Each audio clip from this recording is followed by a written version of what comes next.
All right, good afternoon, everyone. Welcome back. So we discussed regarding Pragati, what Pragati is all about. Welcome to the preparation of Pragati by Chandigarh University. We have already discussed regarding reading comprehension. We have discussed regarding fill in the blanks.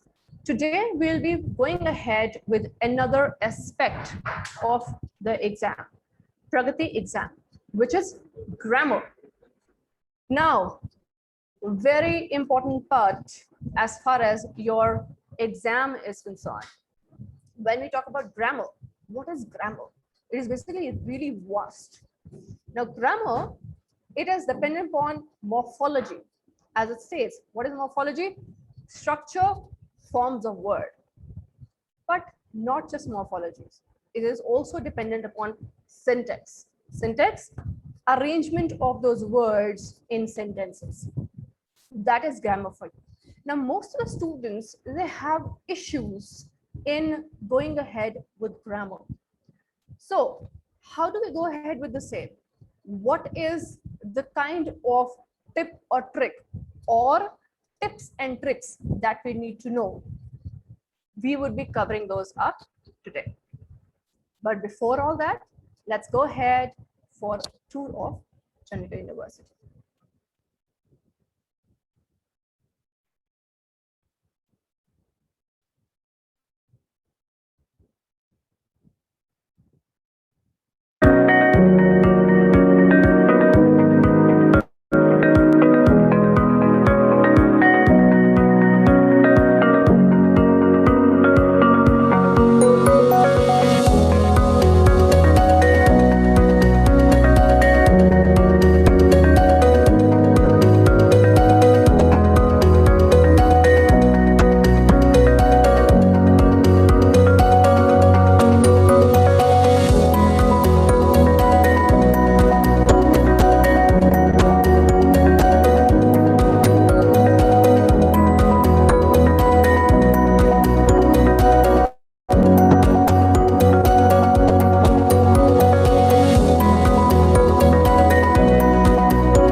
was a virtual tour of Chandigarh University.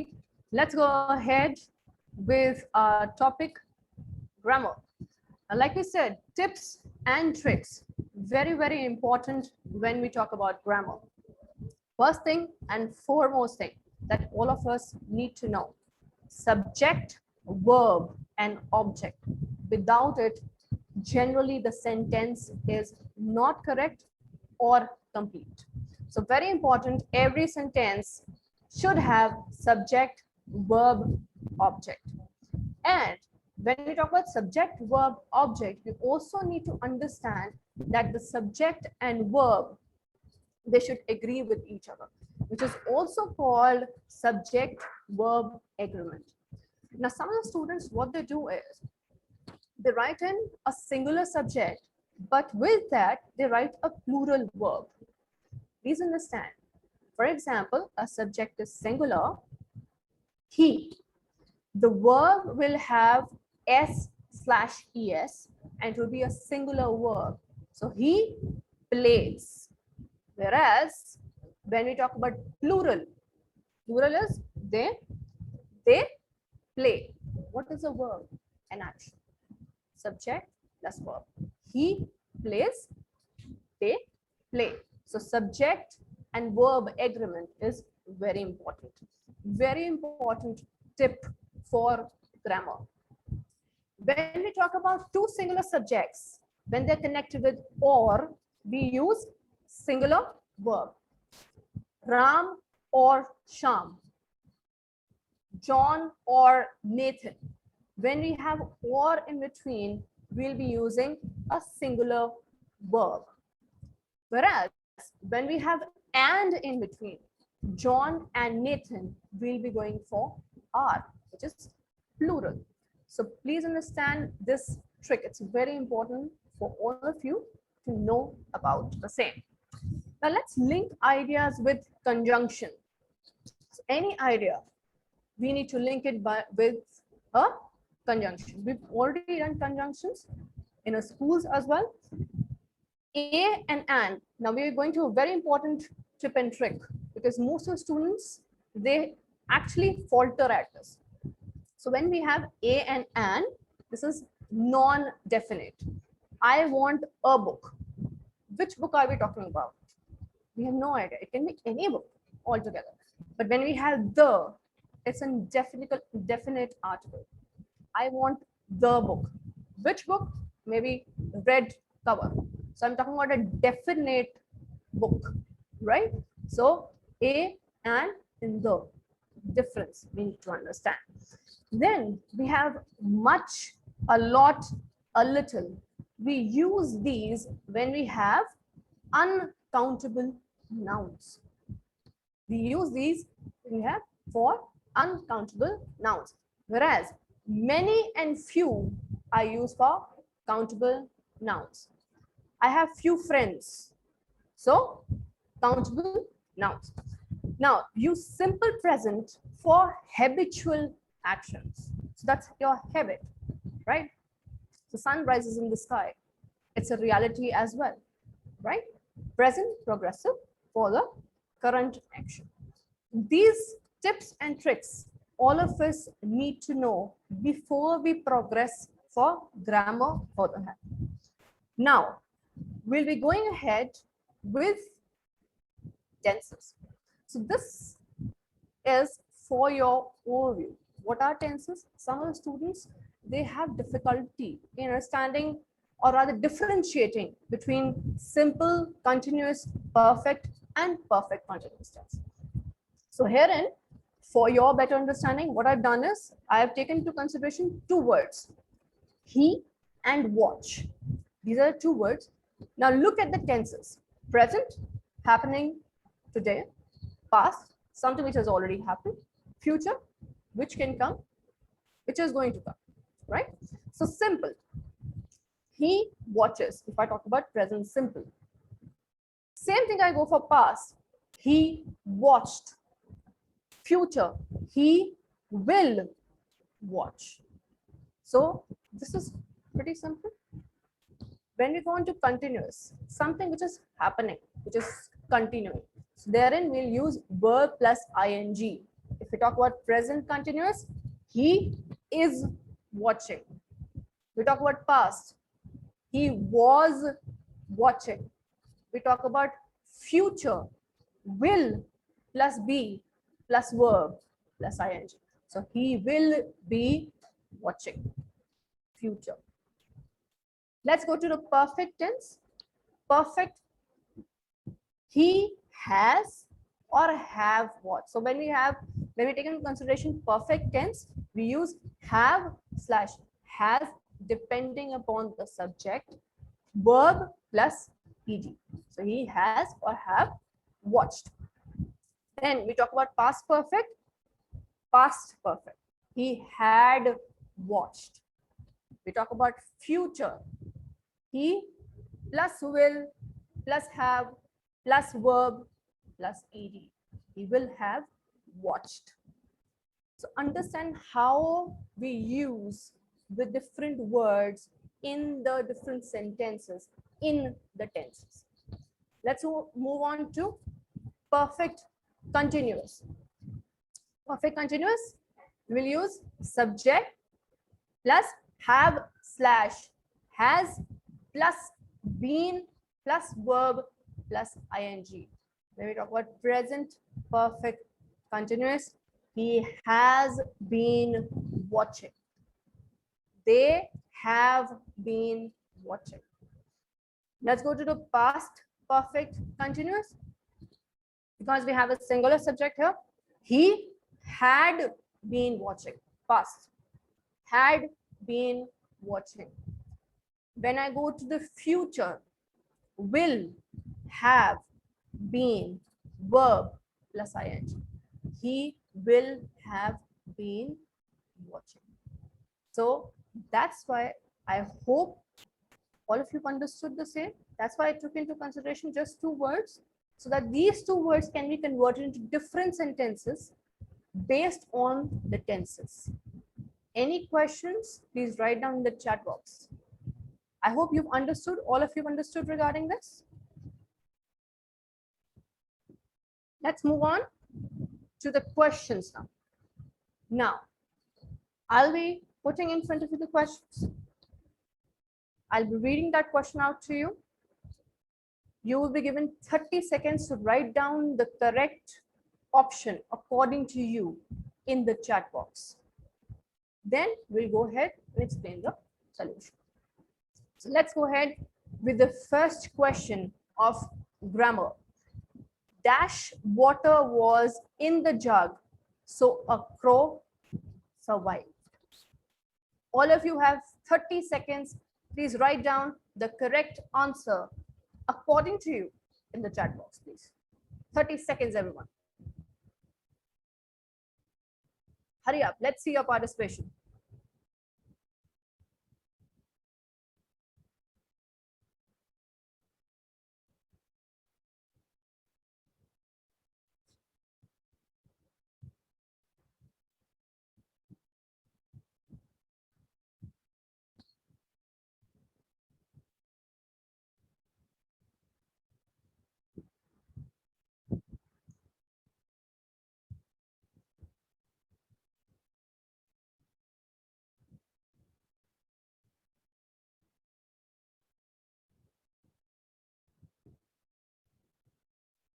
Hurry up. Everyone, 10 seconds left. Everyone, please hurry up. Let's see your answers in the chat box, please.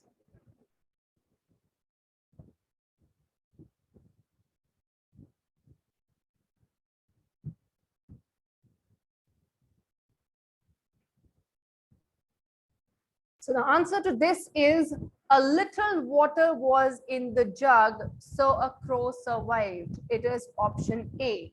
The thing is, why a little? A little is basically used for positive sentences. A little means some of it. Little, there is little hope of his survival. It is generally used as a negative, in a negative way, right? So the answer would be a little. I hope most of you got this correct. If not, I hope you got the answer to the same. Let's move on to the second question, everyone. Dash, it stopped raining when we started our journey. Dash, it stopped raining when we started our journey. Everyone, 30 seconds start now. Please write down the correct choice in the chat box. Hurry up. Let's see your participation, everyone.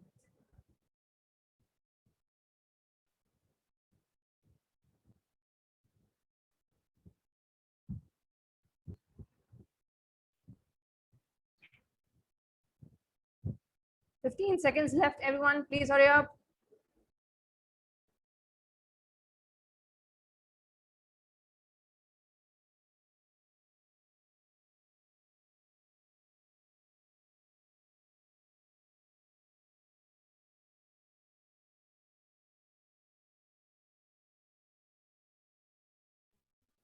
Five seconds.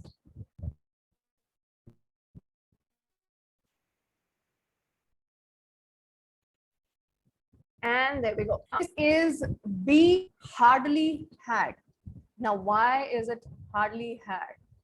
Hardly is used whenever there is when in the sentence.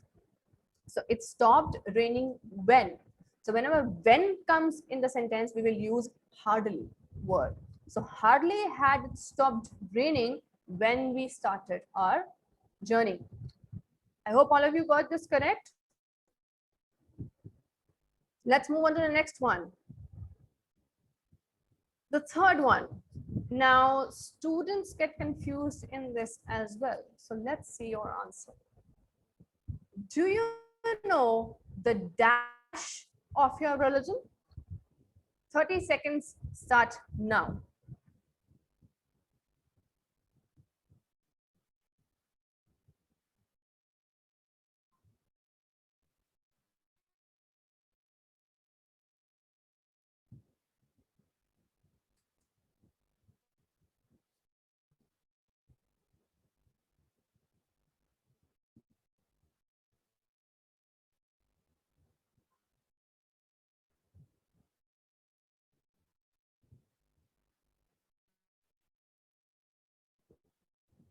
Waiting for the answers. Hurry up.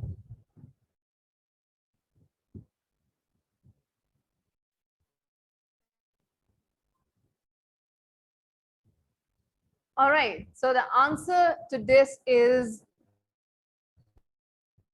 D. Principle. PLE, which means laws or rules. Some of the students, they take option B here. B is basically head of school, whereas D, PLE, is related to laws, rules. So that would be the answer to this very question. Let's move on to fourth one. She is studying in dash Canada. Now this is an article question. A and the. So please be careful while answering this question. She is studying in dash Canada. 30 seconds start now.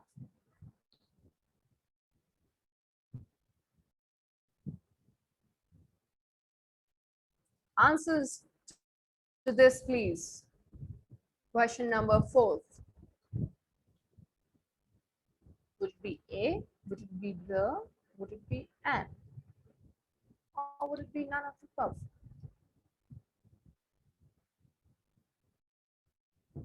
Hurry up, waiting for the answers.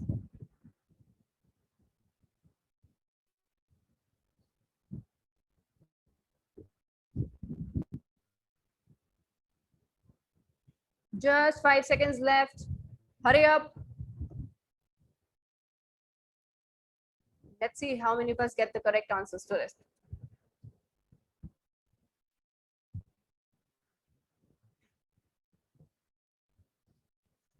All right. The answer to this is none of the above. That is D. There wouldn't, A would not be used, and would not be used, the would not be used.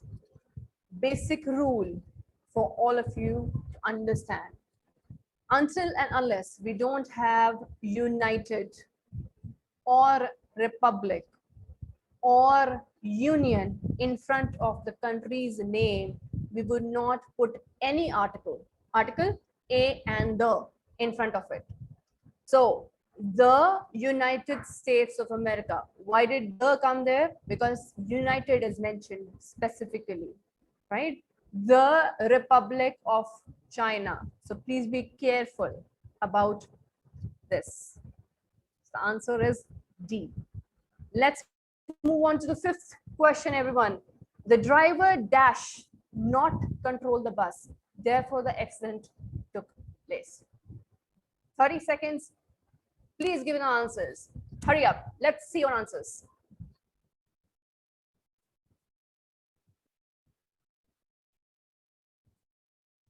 The driver dash not control the bus. Therefore, the accident took place. 15 seconds, everyone. Let's see the answers coming in the chat box.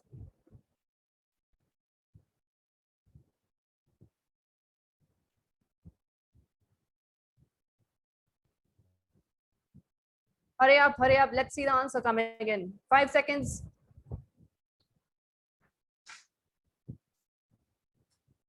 So the answer is D. The driver could not control the bus. It was not in his hands to control the bus. Had would not be feasible. That means he did not. Would not, he would not try to control it. Can, he didn't have the ability to do it. Could, he could not try to control the bus. Let's go to sixth one. It is related to parts of speech, of grammar. I bought a beautiful dress at the mall. What is beautiful here? Is it a preposition? Is it an adjective or a noun? Please write down your answers in the chat box. Hurry up. Let's see the answers coming up. What is beautiful here? Is it a preposition? Is it an adjective? Is it a noun?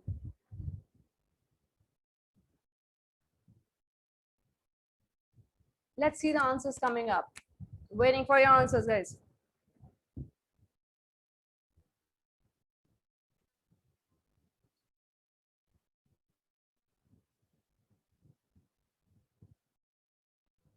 Hurry up, hurry up, hurry up, everyone. So the answer to this is B, adjective. It is the quality of that dress, defines what that dress is all about. That is what adjective does. Preposition is associated with the direction, the place. Noun, of course, the name, place, thing associated with that. So the answer is B. I hope all of you got that correct. Let's go on to the seventh question, which is also associated with parts of speech. What did he ask you to do? What is he here, everyone? Is it a conjunction? Is it a preposition or a pronoun? Hurry up. Let's see your answers in the chat box.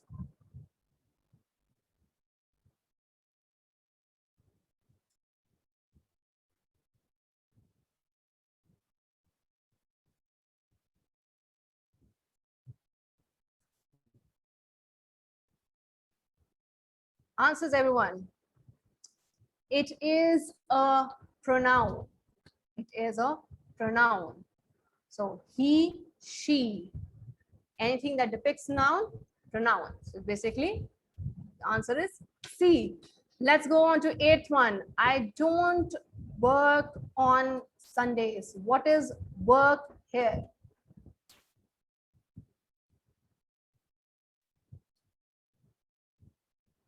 Is it a verb, an action, adjective, as I've already shared with you, a quality, or is it an adverb?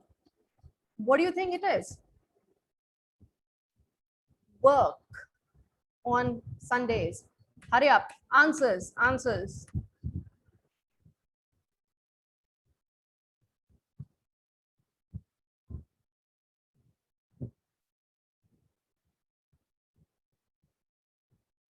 Answers to this, please. Waiting for the same.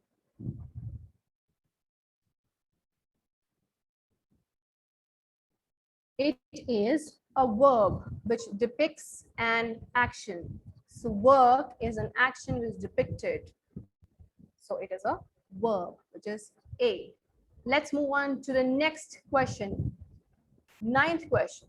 Well, I don't think I'll be able to come to the party. Is an interjection, preposition, or pronoun? Answers to this, please.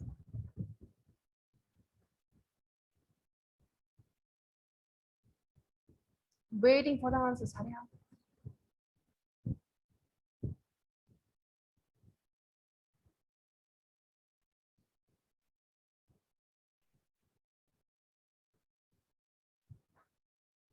Everyone, it is an interjection.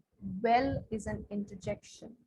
Now, hooray, oh, anything associated with interjection, exclamation mark comes in interjection. Well, interjection, right?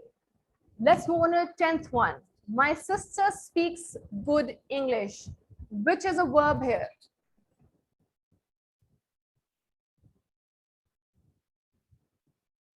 Action. Verb is associated with action. What according to you is verb here?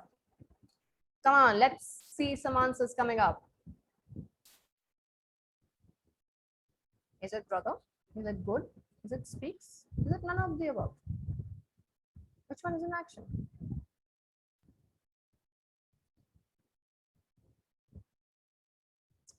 It is speaks, depicting an action. Speaks.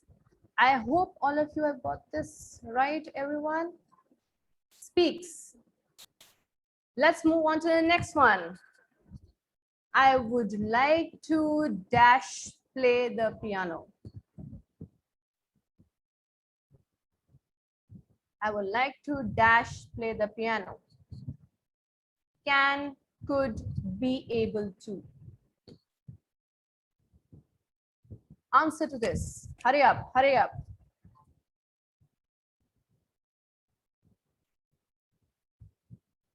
So the answer to this is I would like to be able to play the piano. I hope most of you got this right. Let's move on to this next one.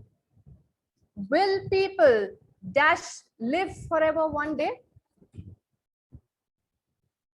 Be able to, could be able to, ability. Answers. Will people live forever one day? Answers. Will people be able to live forever one day? That is the answer. I hope all of you got that correct. So last questions. Did you pay rupees 100? It dash have cost more than rupees 50. What according to you is the answer?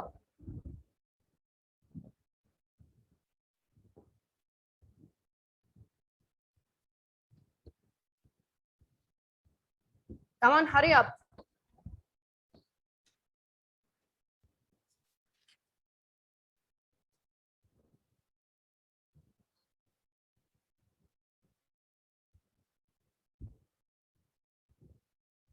The answer is shouldn't. The answer is B, should not have cost more than 50. Let's go to 14th. He will not be dash the bus today. Hurry up, answers, answers.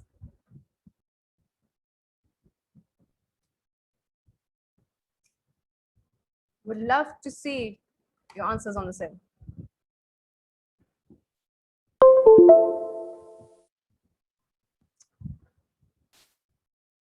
Waiting for the answers.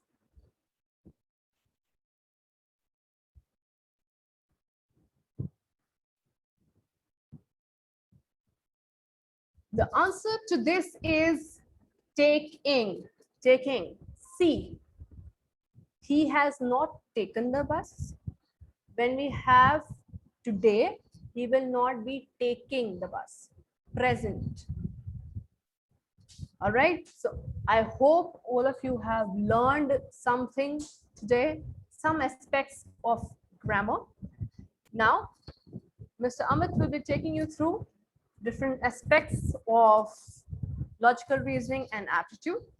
Before that, let's go ahead and take a tour of Chandigarh University.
Hi guys. So today again we are here to discuss some topics from the quant section and the reasoning section. All right. So first we will discuss a topic from the quant section, that is profit and loss. Okay. So in every question I will give you some seconds. First try to solve it by yourself. Then I will give you the answer. All right.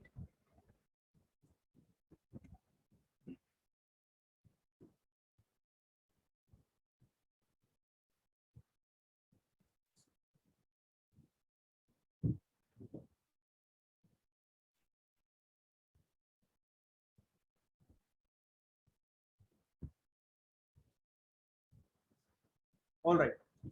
So first I'm telling you the content.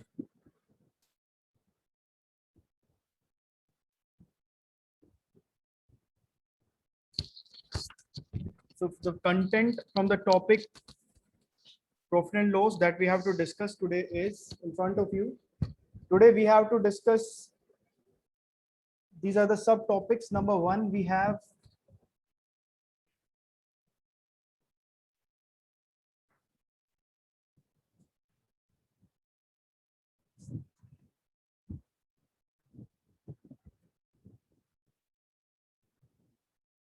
so number one, we have definition. First, we will discuss the definition. After that, we will discuss the discount based concept. And third, we will take a relation between these, the three terms CP, SP, and MP. And after that, we will discuss the successive discount. And the fifth one is dishonest seller man. And the number 6 is the selling price of two articles is same. Then at that moment, what you have to do and how you have to approach the question. All right. So the first point that we have to discuss is, number one thing is the definition part. Okay. So the definition is what is cost price and what is selling price. If you will talk about the cost price is the price at which you will purchase the article. All right. And after that, there is a selling price. The selling price means what at the price at which you will sold the article, right? So these are the two terminologies that you should aware about, right? And number three terminology that you should aware about is MP, that is market price, that is marked price. All right. Okay. So these are the three terminologies that you should know: CP, SP, and MP, right? So after the definition of CP and SP, we have some relation between CP and SP, right? So there are two conditions. There is a possibility the CP is greater than the SP. The number second condition, the CP is less than the SP. So whenever we are saying that we are purchasing article and the cost price is greater than the selling price, at that moment you will, so we are getting a loss, right? And in the second condition, when there is a CP which is less than the selling price, at that moment you will say we are getting profit, right? So how to find out the loss? For finding out the loss, you can simply say that this is CP minus SP. Why? Because CP is greater than SP, right? And why in the second case, why we are saying profit is equal to SP minus CP? Because in this condition, SP is greater than CP, right? So these are the two things every time you have to use whenever we want to find out the loss and the profit.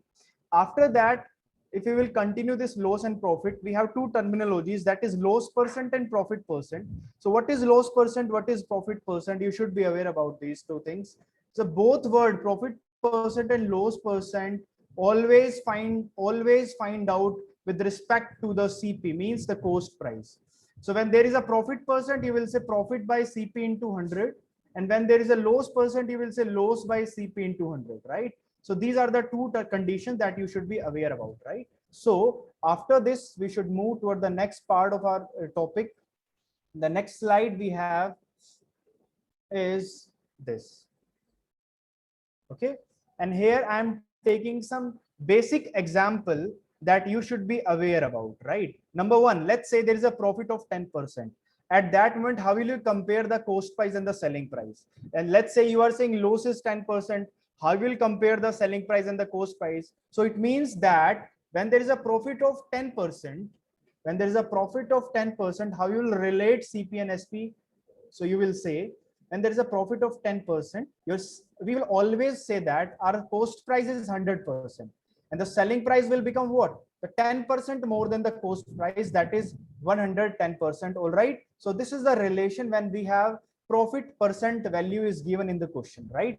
Number two condition, when there is a loss percent is given, here it is mentioned 10% loss. So how you will compare the CP and the SP? You will say we have seen that in the previous condition, the cost price is always 100%. So when there is a loss of 10%, we will say that the selling price is nothing but it's 90%, and we can compare our values, the given value in the question with the 90% and with the 100%. All right. So this is the part number two. Okay. So after definition, we have discussed how to use the things, right? So after this, we are moving toward the next slide, and where we will see that how to use other concepts of the topic, right? The number next is example, right? So let's take one example so that you can better understand the definition part, right? Let's say we have the CP is given in the question and the SP is given in the question. The question is a man buys an item for rupees 30, means this is CP is given in the question. CP is 30, right? And this is sells it for the rupees 36, means this is SP is given. The SP is 36. So clearly we can see that here SP is greater than the CP, it means we are getting a gain here, right? And the gain is nothing but it's rupees 6, right? So how you can find out the gain percent? We have clearly discussed in the slide number 2 of this session that gain percent is always gain by CP into 100, right? So we will always compare our gain and loss with the cost price, with the price at which we will purchase the item, right? So that's why we are saying the numerator part is 6 here. Numerator part is 6 here, and the denominator part is CP. All right. So 6 by 30 into 100, you will get 20% is the gain percent, and that is our final answer for this question. All right. So after this, we are moving toward the next part of our session. The next is the same question. Now you have to give me the answer of this question. I'm giving you some time. Try to solve it by yourself by applying the same concept that we have used in the definition part in the slide number 2. Okay, try to approach this question and give me the answer in the chat box.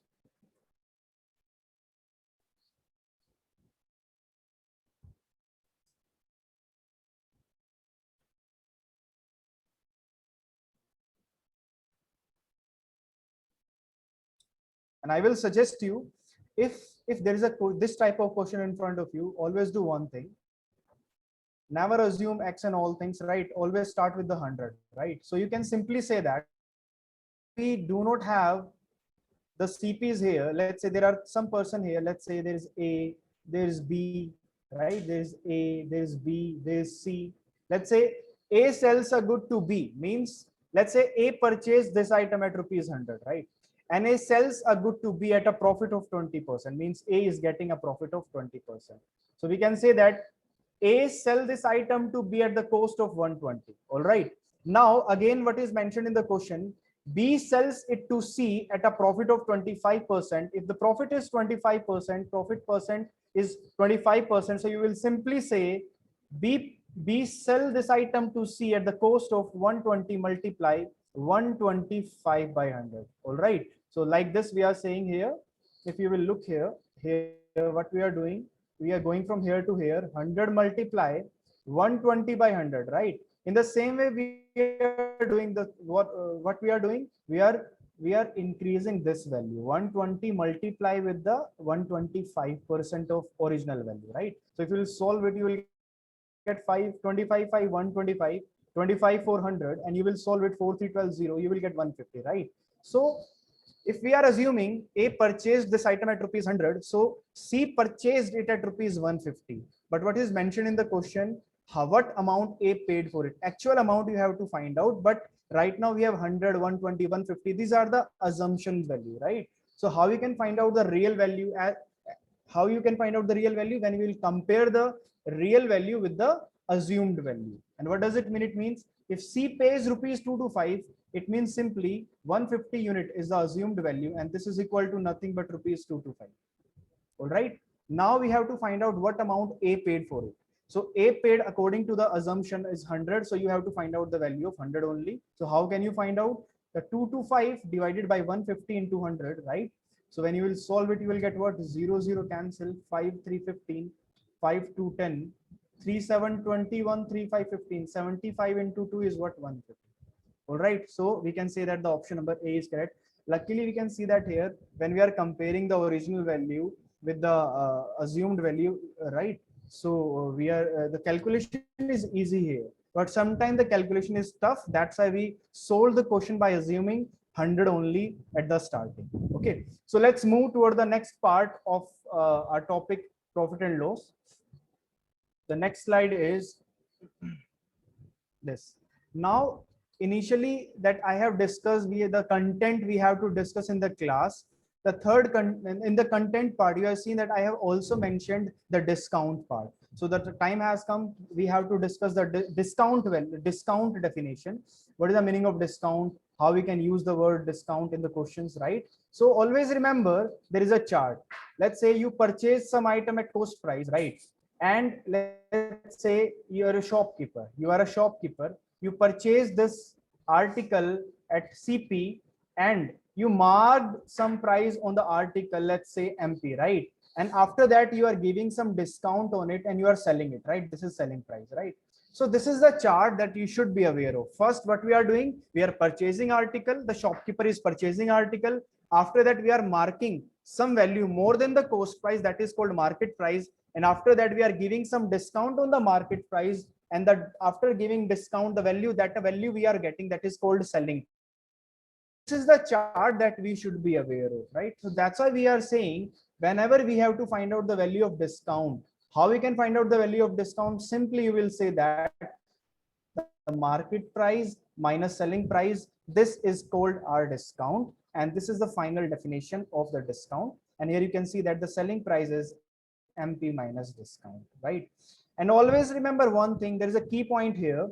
Discount is deducted from mark price only, right? You cannot deduct discount from the cost price. You will always give discount on the market price, not on the cost price value, right? So that's why this is mentioned here. Discount is always calculated on MP, right?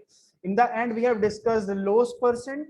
We have discussed profit percent. There is a third terminology we have, that is discount percent. And discount percent, as we have seen that loss percent, profit percent, both we have to compare with the cost price. But discount percent we have to compare always with the market price, right? So that's why we have discount by MP into 100, and this is called a discount percent. All right. Now, before beginning the next slide, let's take a tour of the campus. All right. So I am sharing a video with all of you.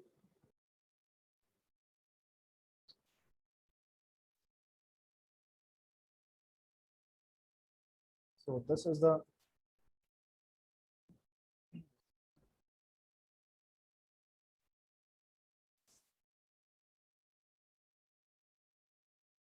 all right.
All right. I hope the PPT is visible now, right? PPT is visible now. I hope PPT is visible now. Okay, all right. So I have left here where we were discussing the discount word, the percent discount word. Now the time has come, we have to discuss the next terminology from this chapter, right? That is, like we have discussed, the profit percent is given, loss percent is given, right? Now there's a third terminology, discount percent can also be given in the question, right? So like we have assumed in the CPSP part, if there is a profit of 10%, you will say CP is 100% and the selling price is 110%. In a similar way, we will see here, simply you will see that simple, we have the discount, we have 10%, right? If we have discount is 10%, now you will compare with the market price. Your market price is 100%, you will say selling price is 90%, and that is called the market price selling price relation, right? Now after that we have some point, listen very carefully. There are certain conditions. The condition number one, there is a condition when the CP, SP, MP in this scenario, for example, CP, SP, and there is a MP here, right? So when we are saying the MP is the largest value, this is the largest value, right? SP is greater than the CP, SP is greater than the CP, and the market price is greater than the selling price, right? Obviously, the market price is greater than the selling price when we are giving discount, right? So this is the first scenario. But in the second scenario, when there is a no profit, no loss. What does it mean? No profit, no loss means simply means the selling price is equal to the cost price. It means in that condition, that's why we have clearly mentioned here, the CP is equal to SP and market price is greater than both, right? Why we are saying that? Because we are getting here no profit, no loss, right? In the third condition, when there's a loss here, right? Like in the first, we have profit. In the first, we have profit. In the second, we have no profit, no loss. In the third, we have loss only, right? And when we are getting loss, the simply in this chart, you can see that we are getting loss. Why? Because our selling price value is less than the CP. That's why we are writing down CP first, then SP first, then CP, then market price, right? So these are the relation between the CP, SP, MP according to the condition, right? If there is a profit, there is a different relation. If there is a no profit, no loss, there is a different condition. And if there is a loss only, there is a different condition. All right. Now let's move toward the next part of the topic. Let's say we have this. Okay. Now let's say we have here, you can see that we have three successive discount.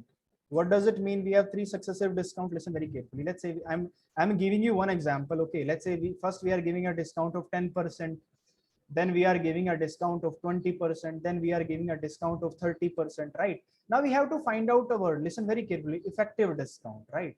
Effective discount. What does it mean? What does the meaning of effective discount?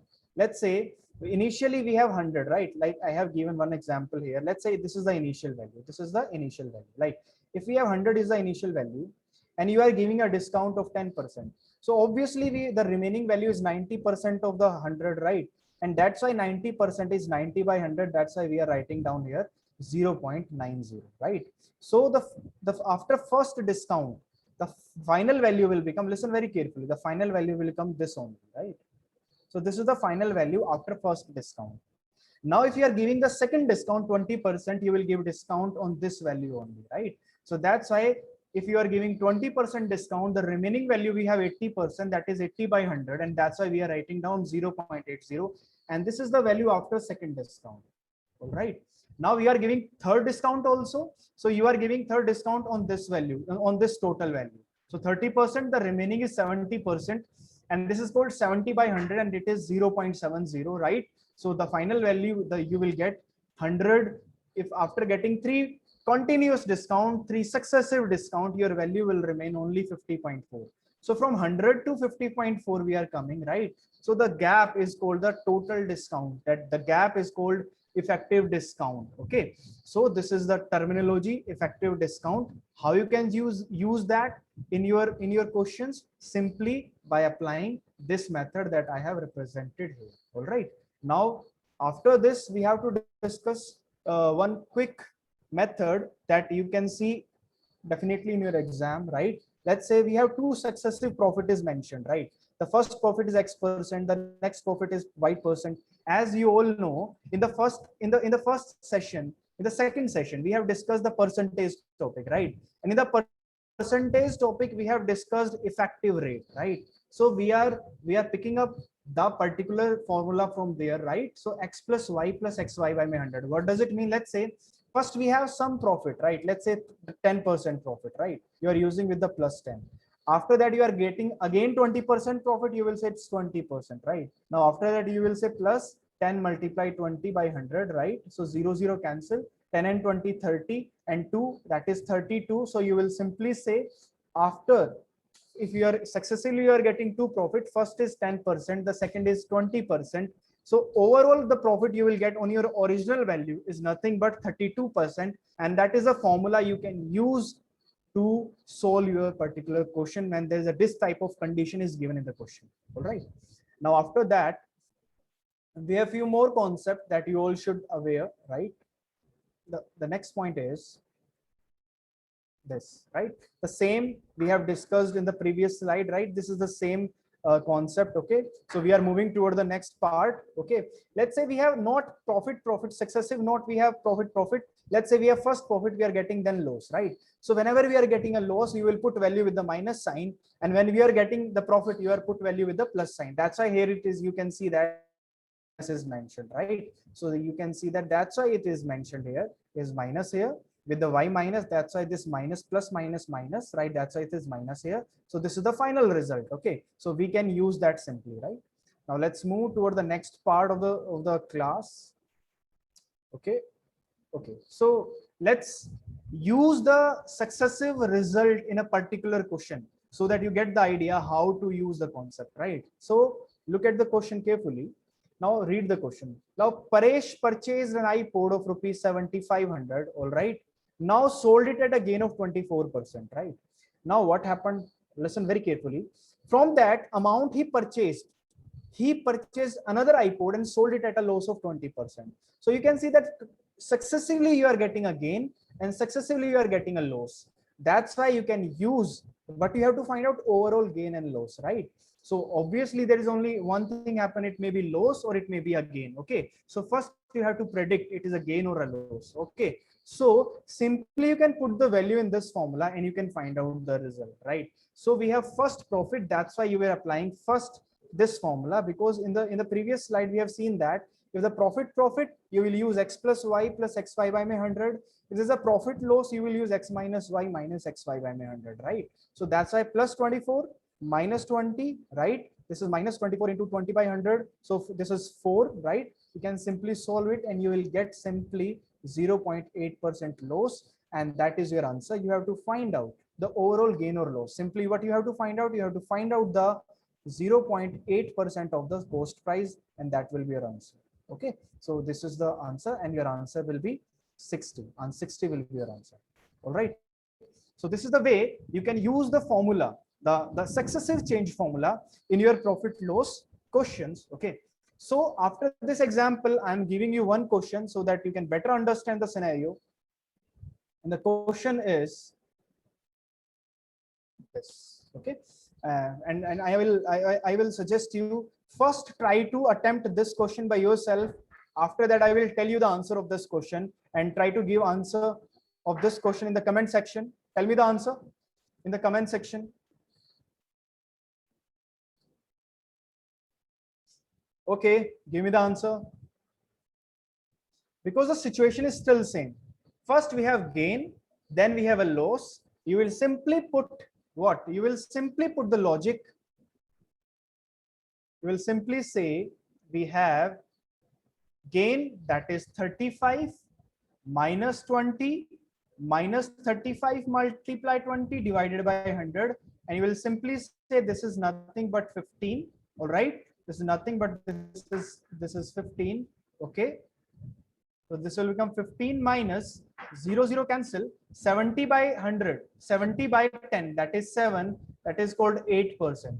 So overall you can see that the final value we have plus sign, positive sign, and whenever we have positive sign, at that moment we are getting profit percent, and whenever we have minus sign in the final part, at that moment we are getting a loss. That's why in this question we have 8% profit, and simply you have to find out the 8% of 4,000, and this is answer we have 8432. 320 is the final answer we have, and the answer of this question is option number B. So option number B is the correct answer. So this is our answer.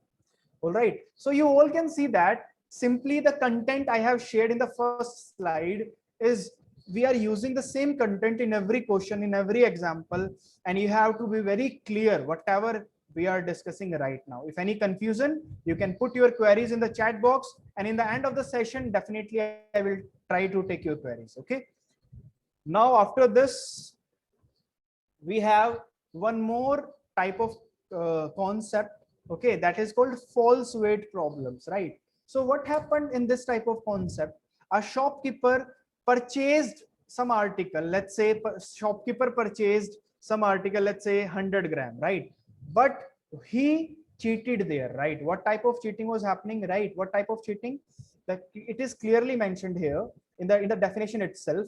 If a trader professes to sell his good at cost price but uses false weight, what does it mean? It means simply if the trader purchased 100 gram item at rupees 100, right?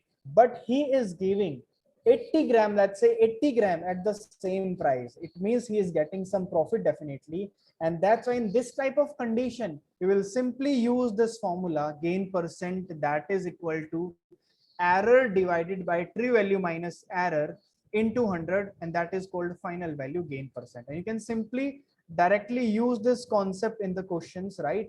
And I'm showing you how to use in the question, right? This is the question, right? And you can see that here a dishonest dealer uses a scale of 90 centimeter instead of a meter scale.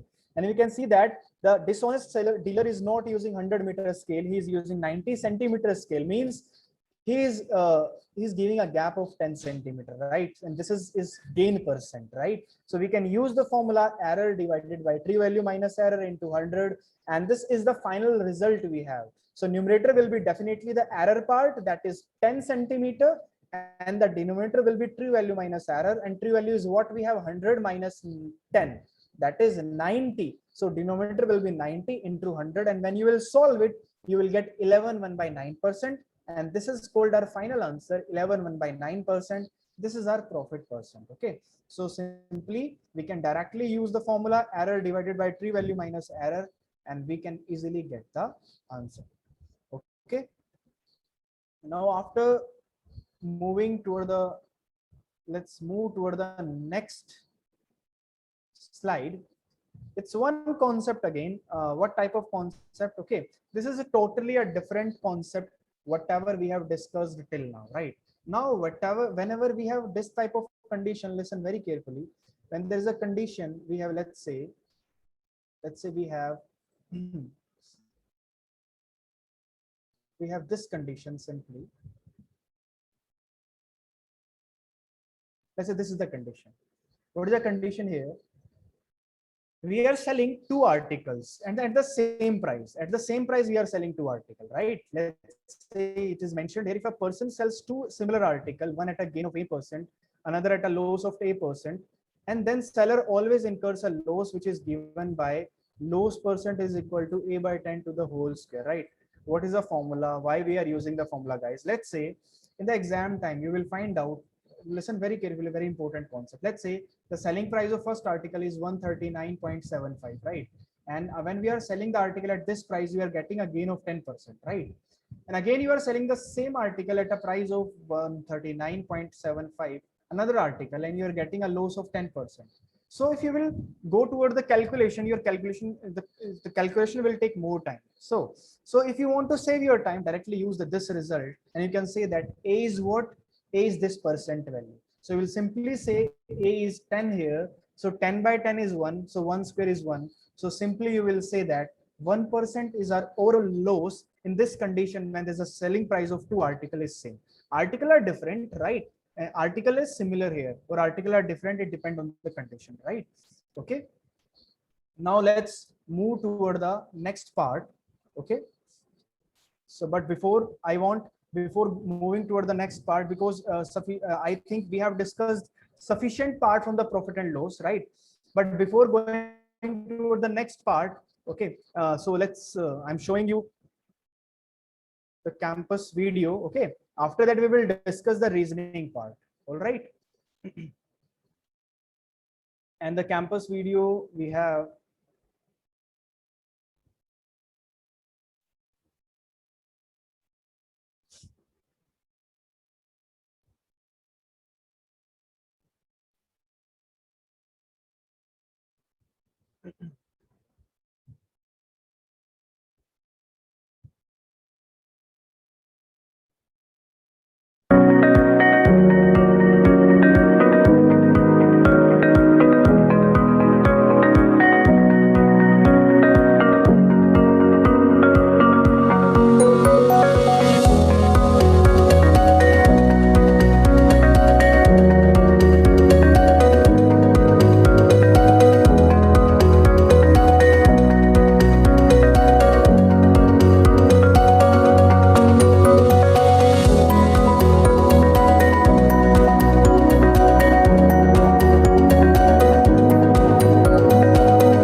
All right.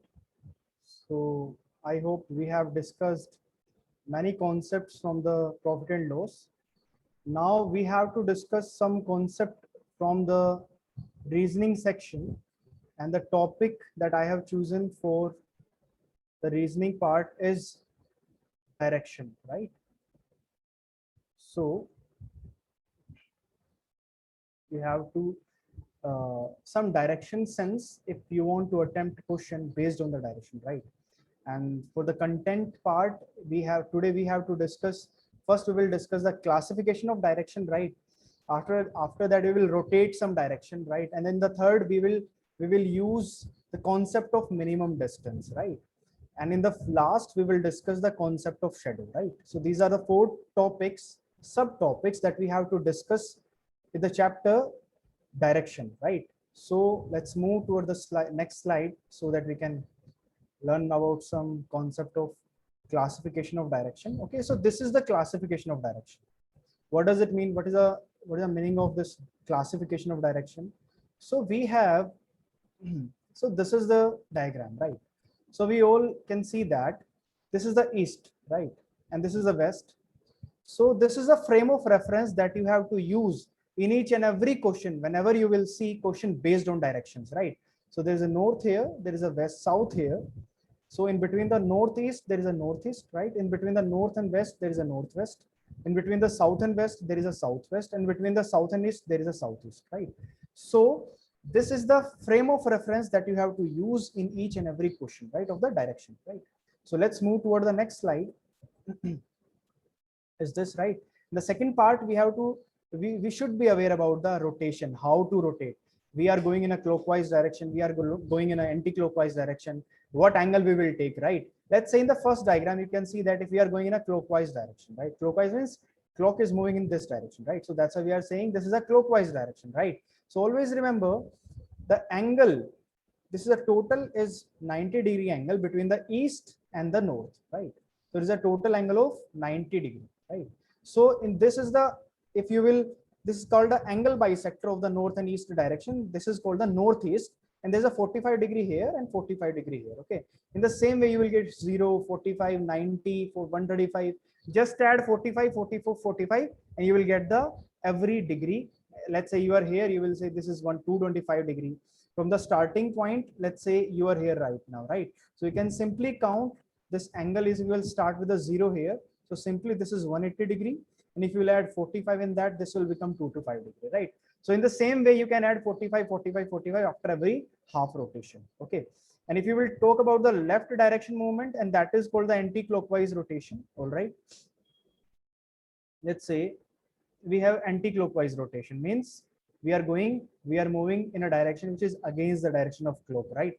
That's why this is called anti-clockwise, right? So that's why this is 0 here, 45 here, 90 here. We just add 45, 45, 45, you will get the exact degree, okay, at a particular moment. Okay. Now let's move toward the next slide of the topic, direction, so that you can aware. The next topic that I have mentioned in the content part is minimum distance. How to find out the minimum distance? It is just simply based on the Pythagoras theorem. Pythagoras theorem means what? Let's say we have 90-degree angle. We have 90-degree angle. And if we want to find out the shortest distance, what we have to find out? Let's say this is A, this is B. So how we can apply the Pythagoras theorem is just simply the under root of A square plus B square, right? It is simply the A square plus B square.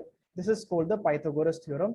And we can apply this theorem whenever we have to find out the shortest distance between the starting and the final point, right? So let's move toward the next part. Okay, the fourth topic in the content part I have mentioned, that is shadow part, right? And what is the meaning of that shadow part, right? And how to use that? Listen very carefully. Let's say we all know sun rises in the east, okay, and sun sets in the west, right? So what does it mean? Let's say you are looking toward the east direction. So if you are looking at the east direction, definitely you are left at that side, and your right is on this side, right? So you will say this is your left, this is your right. But if you're looking at the west direction and sun is rising right now, okay, so you're looking toward the west, right? You are looking in this direction. So if you're looking in this direction, what does it mean? This is right, this is left, right? So never confuse with the direction, right? Because if you will confuse with the direction, definitely your answer will be wrong. Okay. So let's say if you are looking toward the north, definitely your left in that side and your right is on that side. Okay. So if you're looking in that side, then definitely left is on this side and right is on this side, right? So this is the scenario that we have to use in each and every question of the direction sense, right? So let's take more concepts from this chapter, right? So like I have mentioned at the first slide, we have to just discuss the four concepts, and I have mentioned all the four concepts at the starting, right? So first we are taking the concept directly. Let's say during the sunrise time. During the sunrise time, the first concept we are discussing here right now, if a person facing towards sun, right? Let's say if this is the, let's say this is the frame of reference that I have mentioned at the starting. This is east, this is west, this is north, this is south, right? And it is mentioned person facing towards sun means person is looking toward this direction. So the shadow will be toward his back or in west. What does it mean? If sun is here, then definitely shadow will be at the back side of this person. That's why it is mentioned here. The shadow will be toward his back or its west, because the back side is the west direction. This is the point number one. Okay. Now the point number two is what? If a person facing towards south, let's say person is facing towards south. So we all know this is his left, this is his south, right, right. So if the person is facing towards south, the shadow will be toward his right. What does it mean? Then definitely during sun rising, its shadow will become in that direction. That's why the shadow direction will be its right. Okay. So this is the concept. Now the third part is the person facing west. Let's say the person is in this direction, looking at this direction. Okay. Then definitely his shadow will become at this point, right? And this is the front of this person. That's why the shadow will be toward his front, right? So this is the point number three. In the point number four, if a person facing toward north, it means the person facing toward north, and this is his left and this is his right. So you will simply say shadow will be on the left side, right? So there's a confusion always here. There's a no, if you are looking toward the north side, if you are looking toward the south side, okay.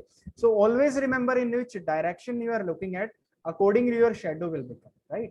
So let's move toward the next part of the topic, direction. Okay.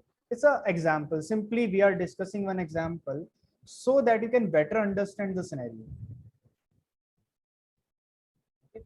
Let's say the person is walking toward east. Simply again draw the frame of reference. This is the east, this is the west, this is north, this is south, right? The question is, the person is walking toward east. Let's say you are going in this direction toward east 50 meters, right? And then he turned toward his right, means this is right, and walks 100 meters, right? Now later in the journey, he turned toward his right, means this direction, and walks for 150 meters, right? This is 50, 100 more, right? 100, 150, right? Now finally he turned right, means this direction, walk 100 meters, means simply finally the person will come here, right? This is 100 mentioned here. Now the question is, what is his final direction? The person is looking in this direction, and we all can see that as per the frame of reference, this is north direction. And what is the answer of this question? This is north direction. This is the final answer. Oh, okay. So these are the four steps that I have mentioned here so that you can better understand the scenario. Okay. So first scenario, second scenario, okay, the third scenario, and we have fourth scenario. Okay. So this is the concept you can use, okay, in every question of direction. Okay. Now let's move toward the next slide. So this is the question that you all have to solve, right? Simply draw the frame of reference diagram and try to find out the answer of this question. After that, I will solve it.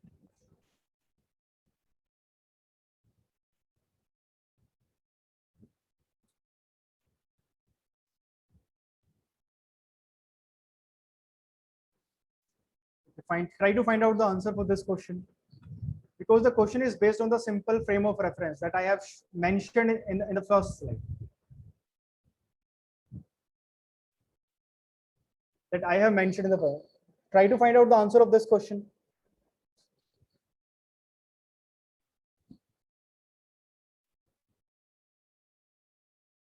Okay, just draw the frame of reference diagram. This is the frame of reference diagram we have.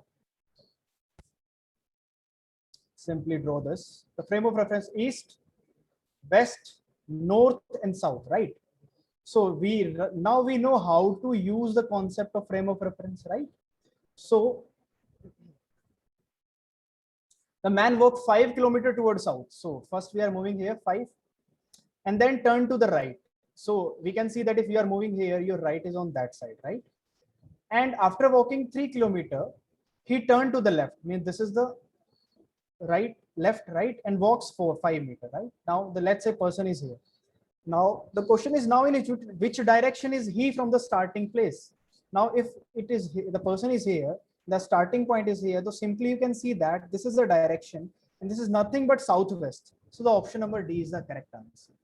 Okay, so simply you can see that with the help of frame of reference we can solve each and every question, right?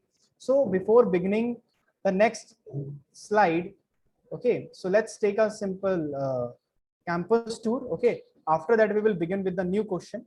All right, so give me 1 second. So I'm sharing a screen,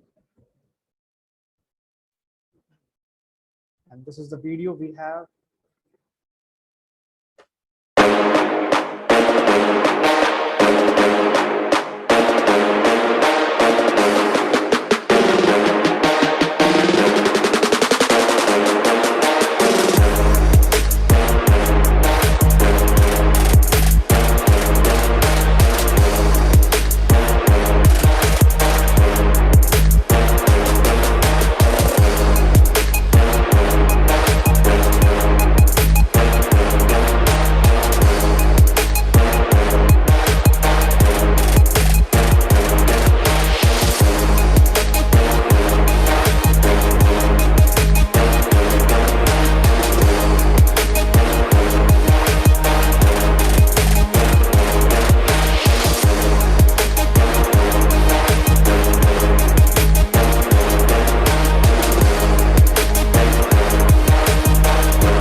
All right, I hope the PPT is visible now to all of you.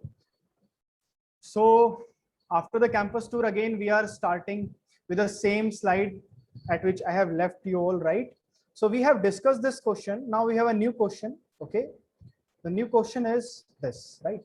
Now the very simple rotation based question, right? And in the content part, I have clearly mentioned we have to discuss rotation based question, right? So that's why I have mentioned here this question. So read the question first. The question is a man is facing toward west, right? So again, we will simply use the frame of reference diagram. After that, we will approach the question, right? Let's say simply east, west, north and south, right? Now, a man is facing toward west, right? Let's say the man is facing toward west and turns through 45-degree clockwise. So we all know this is the clockwise direction. So that's why this is mentioned here. The person turned 45-degree in this direction, right? Okay. And again, 180-degree clockwise. So from here, the person will come here, right? This is clockwise. The person will come here, right? And then turn through 270-degree anti-clockwise. Means the person will go again in this direction. And 270 means what? 180 plus 90. So till here it is 180. And again, there's a 90-degree. So the person finally here. And the question is in which direction is he facing now? So again, we will use the frame of reference diagram. And this is the direction we have. We can see that. And this is southwest, so your answer will be southwest. And again, we can see that with the help of frame of reference diagram, we can easily find out the answer for a particular question, okay, which is from the direction, right? Let's take one more question so that we can better understand the scenario of this chapter. So this is the question, again, based on the rotation, right? Tell me the answer of this question in the comment section. After that, I will solve it for you. Give me the answer for this one. Same, the person is facing west, the clockwise movement, anti-clockwise movement, and you have to find out the answer.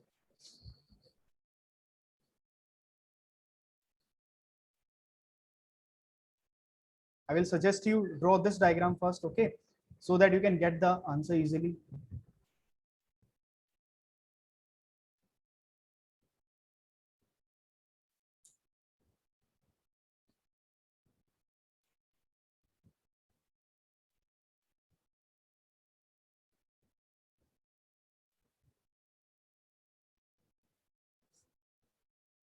All right.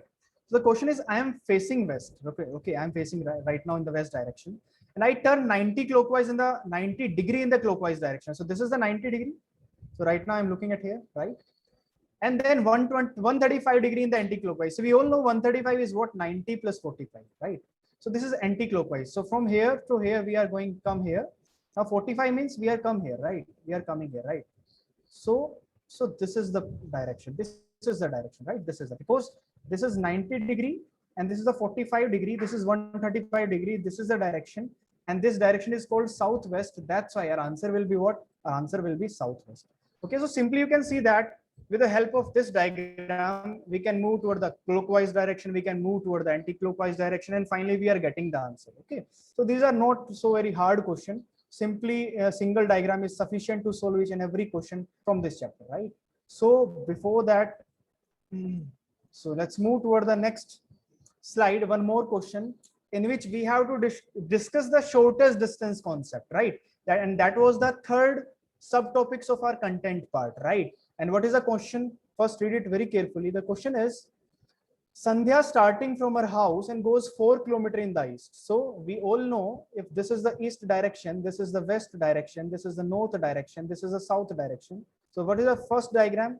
We are going 4 kilometers in the east direction, right? Now she turned to her right. She turned to her right. Just one second. She turned to her right. Okay. And goes 3 kilometers. So this is the 3 kilometer again, right? And what is the shortest distance to reach her house? So this is the shortest distance. This is mentioned in the diagram, right? If this is mentioned in the diagram, so I have clearly mentioned whenever we have to find out the shortest distance, we have some logic, and that is called the Pythagoras theorem, right? And what is the Pythagoras theorem? Pythagoras theorem is what? You have taken the under root of what?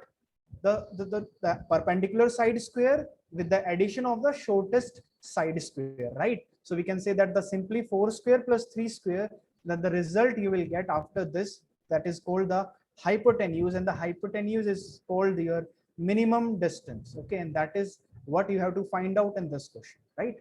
Now, after this question, we have the last question, okay, from the direction, and the question is this, and you will have to find out the answer of this question. Bolu started from his house toward north. After covering a distance of 8 kilometers, he turned toward left and covered a distance of 6 kilometers. What is the shorter distance now from his house? You have to find out the answer for this question. So simply you will apply the Pythagoras theorem. We all know how to apply the Pythagoras theorem, right? So how we can apply the Pythagoras theorem? Simply, Bolu started from his house toward north. Means if this is the north direction, we all know. After covering a distance of 8 kilometers, he turned toward left. I mean, this is the left, right? And covered a distance of 6 kilometers, right? Now, what is the shorter distance now from his house? Okay, so this is a shorter distance. Simply, you will apply the Pythagoras, and the Pythagoras says what? Take the under root of the two sides, the square root, the square of one side with the addition of the square of the other side. And simply, you will say this is 64, this is 36, and the under root of 100 is what?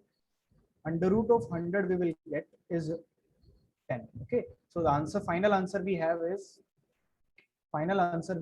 what? A option, that is this. Okay, so today guys we have discussed the two topic, one from the quant, that is profit and loss, and one from the reasoning section, that is direction sense, right? So tomorrow we have to again discuss three topic, one from the English part and the remaining two, one from the quant and one from the reasoning. Okay, so the topic we have to discuss from the quant section tomorrow, the topic is ratio, proportion and average, right?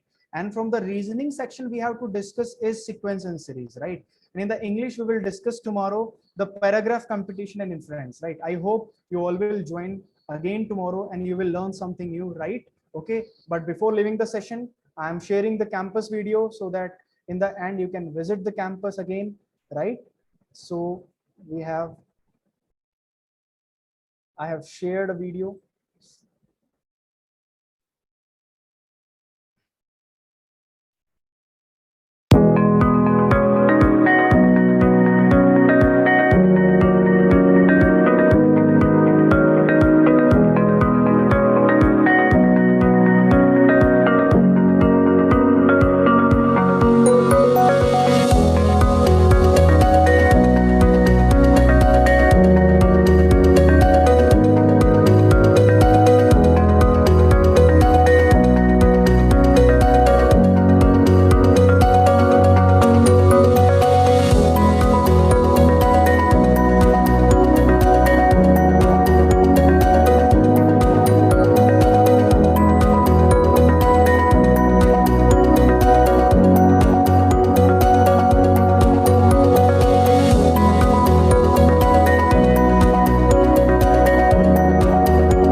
So let's meet again tomorrow.